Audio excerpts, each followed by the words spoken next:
Peace and blessings, everybody watching this, man. I just wanted to come on here and be obedient to the Lord and share this word that he released me to share with you guys that I received a few weeks ago, you know what I'm saying? So let them that got ears to hear, let them hear, you feel me? And this word that I received, this word is for the United States of America. So if you in the U.S., tune in, you know what I'm saying? The Lord said, I received this word in the place of prayers on June 4th, 2026 at about 12:20 a.m., pretty early into that watch that I was keeping. And he said, a season of famine is about to strike the land. Federal aid and resources will seem plenteous at first, then will become scarce. The mark of the beast and its system will begin to be implemented slowly but surely. Those who bow down to the beast and his system will be doomed for eternal damnation. But those who withstand and fight the good fight of faith to the very end, those are the ones who shall be saved. Slavery in the sense of working against your rights will be seen by those who take the mark. Many in the days to come will wish for death to come, but shall not find it.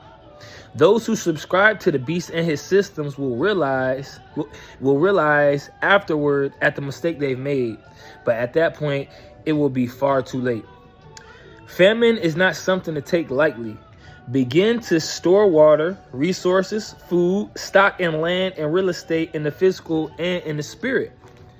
Being prepared in these days will separate the rich from the poor and will separate the weak from the strong. Preparation for my coming is twofold, spiritually and physically. Don't be caught doing one without the other, or else you could find yourself in situations that could have been avoided. He says, I love you all, but the hour is late and the times are getting dark. But fear not, for the Son of Man shall return at an hour that thou knowest not, for a bride without spot or blemish. And he said, warning always comes before calamity. So the time to prepare is now. So for this grace will not last forever. In Jesus' mighty name. So ladies and gentlemen, please heed the words of the Lord. You know what I'm saying? He says, prepare for his coming. And that preparing is twofold. He says, prepare physically and spiritually. And you prepare physically, obviously, by getting resources together, water, canned food, paper towels, flashlights, book bags, all the things that you need to, be prepared in the hour to come. You know what I'm saying? When famine hits the land. And likewise, in the spirit, he says, buy stock and land and real estate in a physical and in a spirit. So, of course, we're going to need, as believers, land to call a place of refuge in the times to come. You know what I'm saying? But we also, as believers, need to be getting land in the realms of the spirit by taking dominion over these demonic principalities and these powers that are reigning over places. And you do that in the place of prayer. You know what I'm saying? By priesthood. You know what I'm saying? By holiness. You know what I'm saying? So please, ladies and gentlemen, don't be caught doing one without the other, like he said. So sow to your priesthood and sow to getting these resources together. You know what I'm saying? Because you don't want to have so many resources that your spirit man is dying. And you don't want to be sowing to your spirit man so much that you don't have anything to show for it in the physical. You know what I'm saying? You need a healthy balance, and you get that healthy balance by engaging the Holy Ghost and asking him to instruct you in this hour. You know what I'm saying?